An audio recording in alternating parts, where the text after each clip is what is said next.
መደብ አውራ ስቱዲዮ ከምቲ ኩሉ ግዜ ዝብሎ ሳብስክራይብ ላይክ ሼር ኮመንት ከይርሳዕ ሓደራ ይብል ሰላም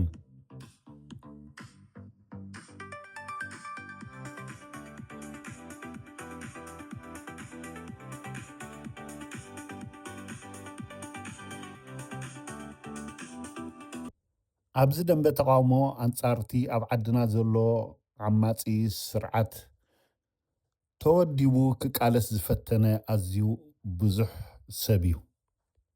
ኣንጻር ዓመፅ ንዝተለዓለ ብዝተወደበ ደረጃ ክቃለስ እየ ዝበለ ምድጋፍ ድማ ፍትሓውነት እዩ።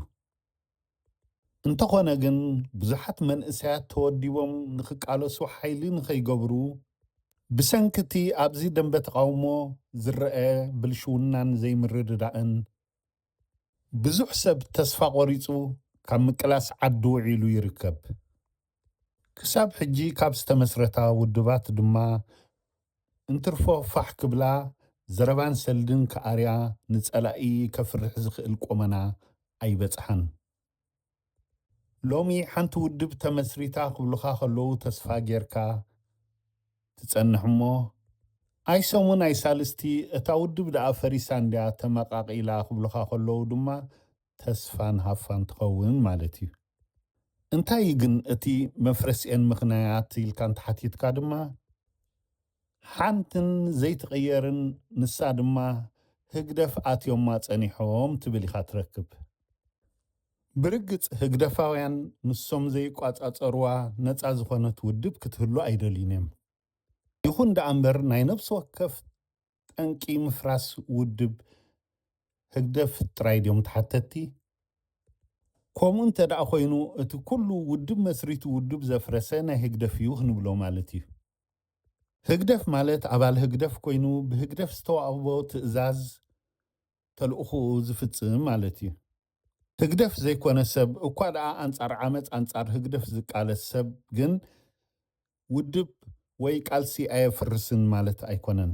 ንኣብነት ካብቲ ገለ ግናይ ባህሪ ህግደፍ እንተዳ ጠቒስና ጽቡቕ ዘይፈቱ፣ ናይ ሰባት ምትእኽኻብ ዘፍርሆ፣ ቅኑዕ ዘይፈቱ፣ ሕድሕድ ምትእምማን ሰባት ዘይደሊ፣ ብኣውራጃ ብሃይማኖት ብዓልየት ሰባት ክፈላሊ ዝውዕል፣ ክጥርጥር ክጠራጠር ዝነብር፣ ሓሶትን ምጥቓስን ዕለታዊ ስንቁ፣ ካባይ ሓይሽዩ ንዝበሎ ዝሕስድ፣ ሕፅር ብዝበለ ስራሕ አንጨዋ ዝሰርሕ።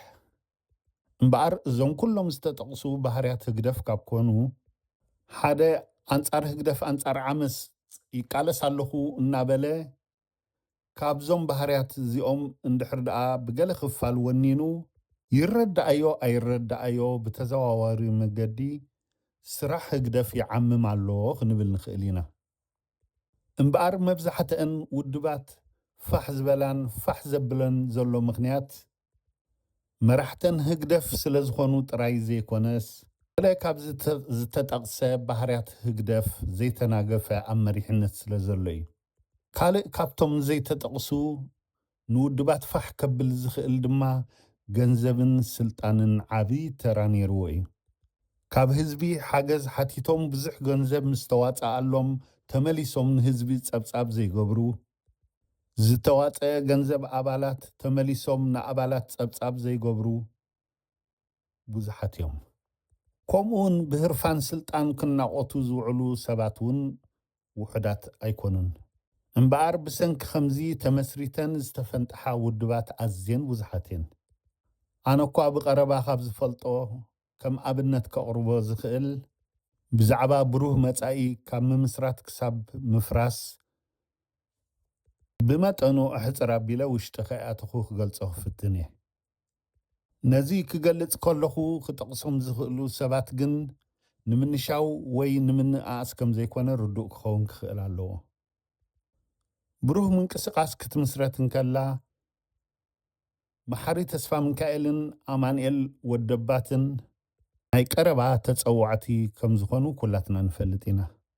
ብድሕሪኡ እቲ ናይ ብሩህ መጻኢ ሓሳብ ብቐሊል ክቕበልዎ ይኽእሉ እዮም ንዝብልዎም ሰባት ኣብ ፓልቶክን ኣብ ካልእ መራኸቢ ድሕረ ገጽ እናዞሩ ሰባት ኣባላት ክገብሩ ምስ ጀመሩ ስራሕ ብሩህ ምንቅስቃስ ብወግዒ ተጀሚሩ ኣማንኤልን መሓሪ ተስፋ ሚካኤልን ድማ ዓዲ ዓዲ እናዘሩ ሰሚናር ክገብሩን ሰባት ክውድቡን ዝገብርዎ ዝነበሩ ዝደክምዎ ዝነበሩ ድኻም ኩላትና ንፈልጦ ኢና።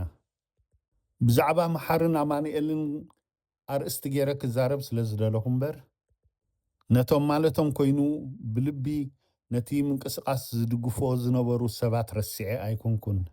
ምናልባት ስሞም ምጥቃስ ዘድሊ እንተኮይኑ እውን ብፍላይ መዳ ጀርመን፣ ጃኪኖ፣ ዓሊባባ፣ ፖቾፊልያ፣ ኣስቴር ብፍላይ እዞም ዝጠቐስኮም 5 ኣባላት ናይ ስራሕ ብፆተይ ነበር ብሓፂሩ መትኒ ናይ ብሩህ መጻኢ እዮም ነይሮም እንተበልኩ ሓቂ ክዛረብ ዝደለየ ዝምስክሮ ሓቂ እዩ።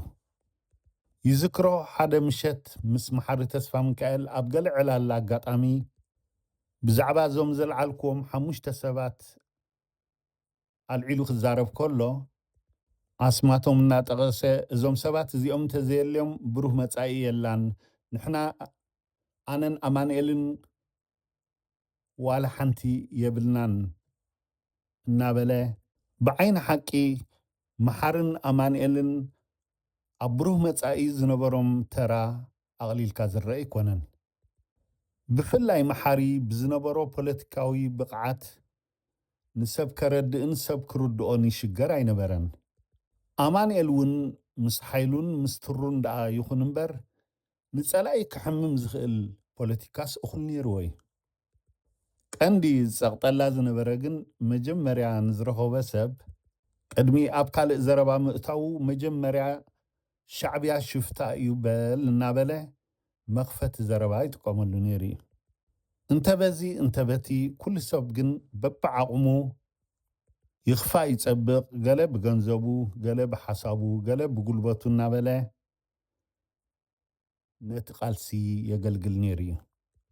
እዞም ሕጂ ኣብ ፍቆዶ ሚድያ ኣብ ግንባርን ዘለው ናይ ብሩህ መጻኢ ገበርትን ሓደግትን ዝነበሩ ክመስሉ ነገሩ ካብ ዘገልገለ ዘውደልደለ ስለ ዝኾነ እምበር እቶም ገርህታት ናይ ሓይሊ ኣቦኦም ብልቦም ዝቃለሱ ዝነበሩስ ብግብሪ ኣርዮም እዮም እምበር እቶም ምርያትሲ ሓደ ኣባል ከማልኦ ዝግብኦ ሕጊ እውን ዘማልኡ ኣይነበሩን። ብዘውፅዎ ሕጊ ዘይእዘዙ ንኣባላቶም ግን በቲ ዘውፅዎ ሕጊ ዝእዝዙ ይረኣዩ ነይሮም እዮም። ብሩህ ምንቅስቃስ ብከምዚ እናሰጎመ ኣብ ዓለም ኣብ ብዙሓት ዓድታት መሰረት ተኺሉ ምሕደርኡ ኣስፊሑ ክኸይድ ምስ ጀመረ ሓሳብ ብሩህ መጻኢ ኣብ ግብሪ ንምትርጓም ተባሂሉ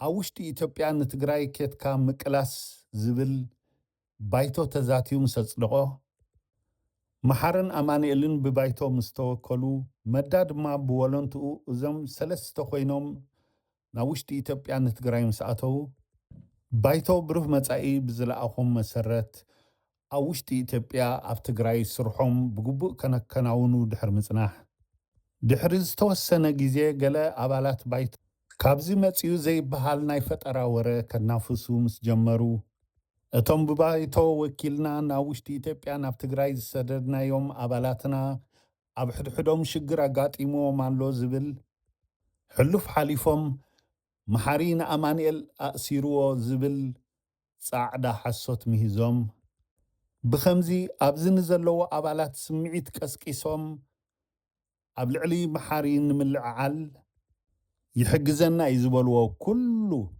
ዘይፈተንዎ ነገር ኣይነበረን። መሻርክቶም ኣማንኤል እውን ናይዚ ሽርሒ ቀንዲ ተሓባባሪ ኮይኑ መሓሪ ኣብ ውሽጢ ትግራይ ከም ዘእሰሮ ገይሩ መልእኽቱ ናብ ባይቶ ኣብፅሑ እዩ።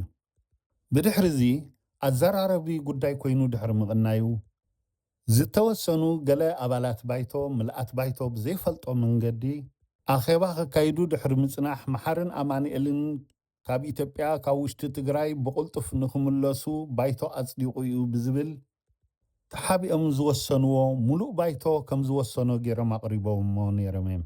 ዳኣር ካብዚ ግዜ ኣትሒዙ እዩ እቲ ባእስን ምፍልላይን እናሓየለ ዝኸይድ ዝነበረ ብድሕሪ እዚ ወደባት ሓደ ቆራፅ ተንኮልን ቆራፅ ስጉምቲ ዝወሰዶ እንተነይሩ ንመሓሪ ካብ ኣብ ወንበርነት ንምውራድ ካብኡ ሓሊፍካ ድማ ንምስጓግ ነብሱ ሓዊሱ ክልቴና ኣይነድልን ኢና ክልቴና ንውረድ ክብል ተሰሚዑ እዩ።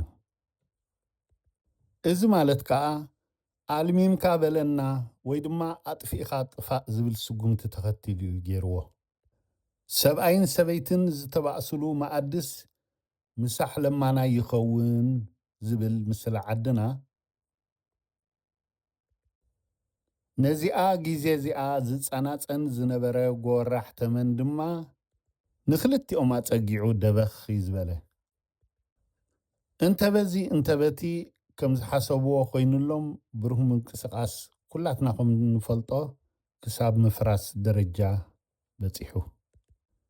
እቲ ቀንዲ ኣርእስተይ ግን ብዛዕባ ብሩህ ምንቅስቓስ ንምዝራብ ዘይኮነስ ከም ኣብነት ከምፅኦ ስለ ዝደለኹ እምበር ኣርእስቲ ገይረ ብዛዕባ ብሩህ ምንቅስቓስ ክዛረብ ተኮይነ ግን እቲ ታሪክ እዚ ጥራይ ኣይኮነን፣ ገና ብዙሕ ፍጻመ እዩ ዘለዎ።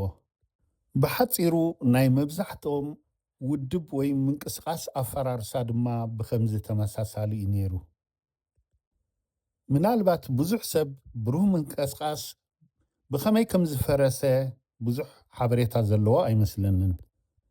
ንብሩህ ምንቅስቓስ ምፍራስ ቀንዲ ምክንያት ዝኾነ ኣብቲ ግዜ እቲ ነቲ ሓቂ ምግላፅ ጠፊእና ዘይኮነስ ከምፅኦ ካብ ዝኽእል ፅልዋን ሳዕቤንን ካብ ስግኣት ንምጥንቃቕ ኣብቲ ናይ መወዳእታ ምፍልላይ ምስ በፃሕና እቶም ምስ መሓሪ ዝተረፍና ኣባላት ባይቶ እቲ ዝሃብናዮ መግለፂ መሓሪ ምስ ብፆቱ ንትግራይ ብምኻዶም ዝኮረዩ ኢልና ኢና ሸፊናዮ እምበር እቲ ሓቂ ንብሩህ መጻኢ ምፍራስ ጠንቂ ዝኾነ ግን በቲ ፀቢብ ስምዒት ኣውራጃውነት ዝተባዕጠ ሓሳብ ተለኺፎም ዝፈፀምዎ እዩ።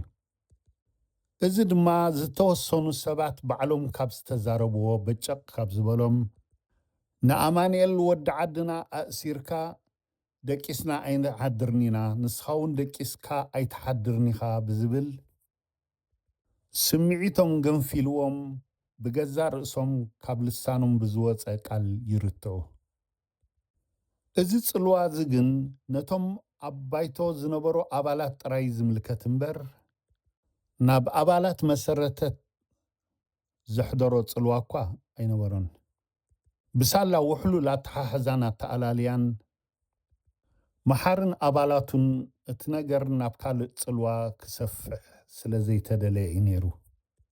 እዚ ንብሩህ መጻኢ ዘፍረሰ ፀቢብ ስምዒት ኣውራጃውነት ኣብዚ ደንበ ተቃውሞ ናይ ብዙሓት ምፍራስ ተመክሮ እኳ እንተኾነ ደጋጊምካ ክትዝክሮ ዘሕመካ ዓብዪ ኣብነት ጎሊሑ ዝረአ ግን እቲ ንልዕሊ 50,000 ዝኣኽሉ መንእሰያት ተቓለስቲ ኣኪቡ ዝነበረ ምንቅስቓስ ስምረት ተቓለስቲ ኤርትራውያንን ደገፍቲ ቃልሲ ኤርትራን ተስፋ ዘንበሩሉ ብኣንጻሩ ጸላእ ህዝቢ ኤርትራ ኣብ ፍርሕን ራዕድን ዝኣተወሉ ደጊምካ ክርከብ ዘይክእል ዕድል ብሰንኪ ፀቢብ ስምዒት ኣውራጃውነት ክፈርስ ከሎ ይሕምም የሕዝን ካብ ምባል ሓሊፍካ ካልእ ዝበሃል የለን።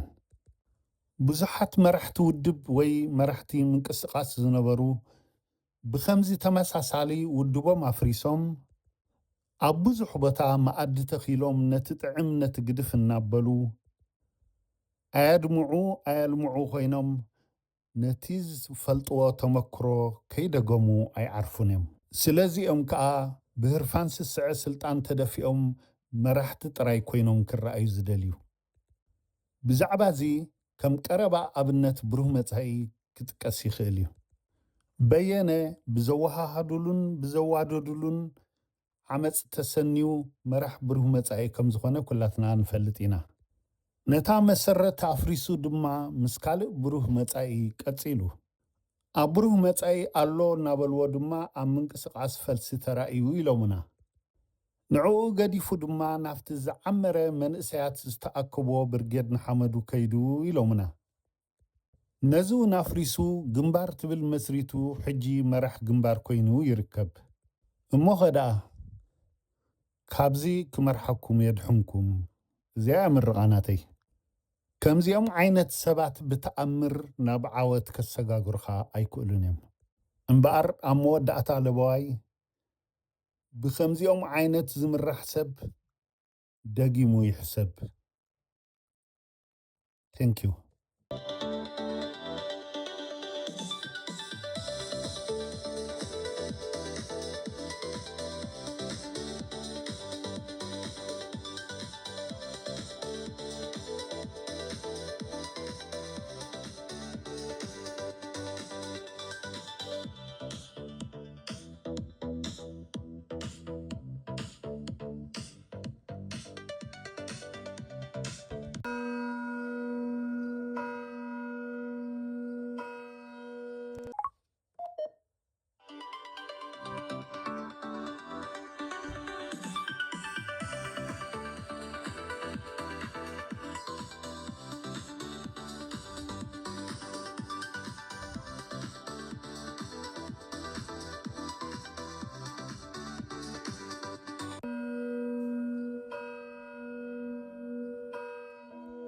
መደብ አውራ ስቱዲዮ ከምቲ ኩሉ ግዜ ዝብሎ ሳብስክራይብ ላይክ ሼር ኮመንት ከይርሳዕ ሓደራ ይብል ሰላም